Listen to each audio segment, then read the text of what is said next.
Hey guys, welcome to my video this week in my flap series, Fly Like a Professional.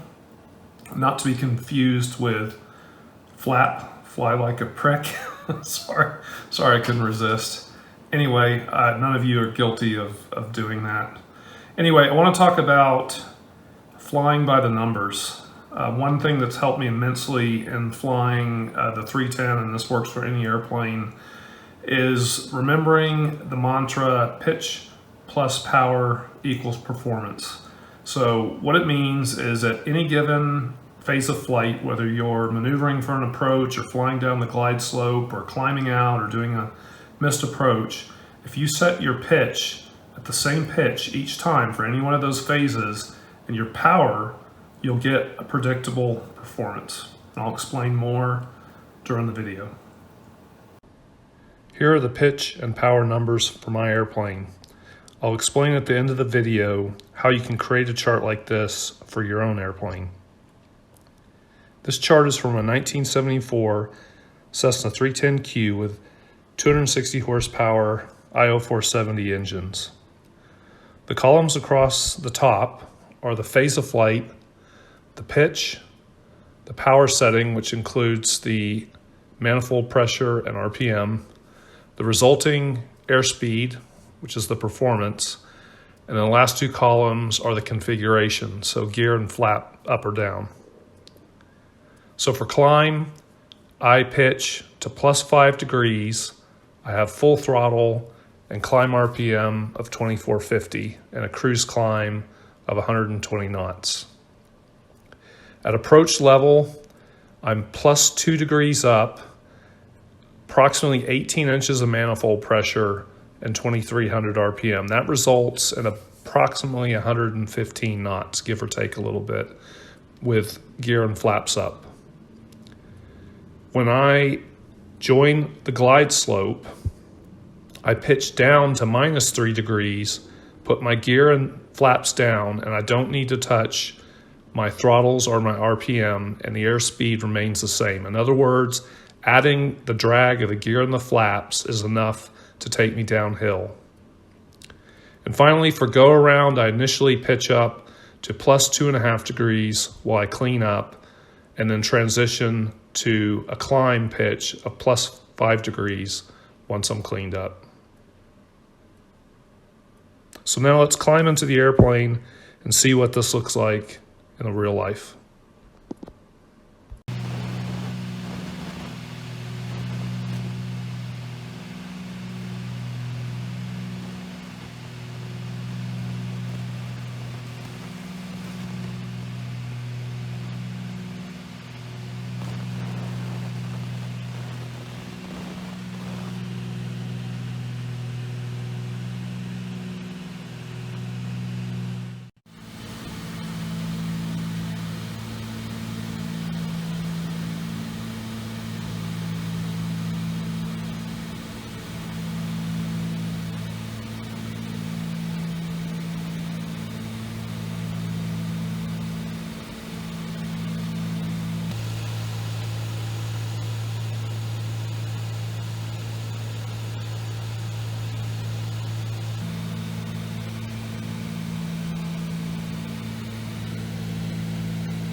So let's talk about recording these numbers for your aircraft make and model.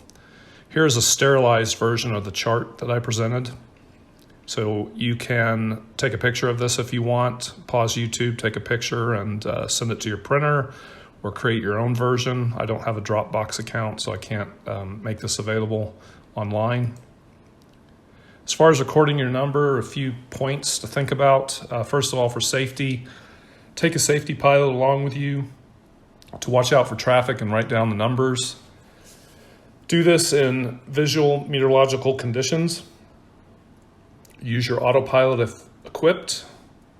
Of course, fly when the air is settled, there's no turbulence.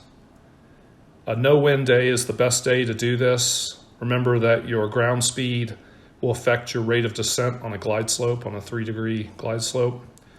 And if possible, if you're equipped, use the digital attitude indicator because the fidelity is much greater. If you look to the right, you'll see in the upper image the angles on the ADI from my G500 installation, my old 310 versus an analog attitude indicator. There just isn't the fidelity available on an analog attitude indicator. Some tips and tricks. Most general aviation aircraft I've flown over the years, a 3-degree glide slope is approximately 1,700 to 2,000 RPM. And if you're fixed pitch, depending on the amount of drag you have out, or about 17 to 20 inches of mercury if you have a constant speed propeller. So those just are some starting points. Remember, ground speed determined rate of descent, so you may need to adjust pitch up with a strong headwind on a glide slope. Also, check with your type club for these numbers. For example, I know the American Bonanza Society publishes these pitch and power settings for the Bonanzas and Barons, etc. Be aware of instrument installation error as well. Between the two 310s I've owned, there's a 0.5 degree difference. My old 310 approach level was 2.5 degrees up, and an approach on the glide slope was minus 2.5, whereas this current 310 I have is +2, -3. So there's a 0.5 degree error because, just the way the AHRS is installed, and it's on the instrument panel, so the instrument panel shock mounts can sag a bit, I guess. So 0.5 degree is very easily within that range of error. And the most important thing is keep in mind that these are starting values. They're baselines to start from. The astute among you will have noticed that on approach level, I said +2 degrees, but the ADI was really showing a maybe +1 to 1.5. So the actual pitch settings vary depending on conditions, wind, if you're on a glide slope, or your weight of the airplane. If you're really heavy, you'll need a higher angle of attack, etc. So just keep in mind that what you're recording is a baseline reference to start from, and then if you're hand flying the airplane, you'll need to adjust from there as necessary for the conditions. So I hope this video has helped. I will be publishing a video shortly on my mid-year operating costs, so stay tuned for that. We'll see you guys soon.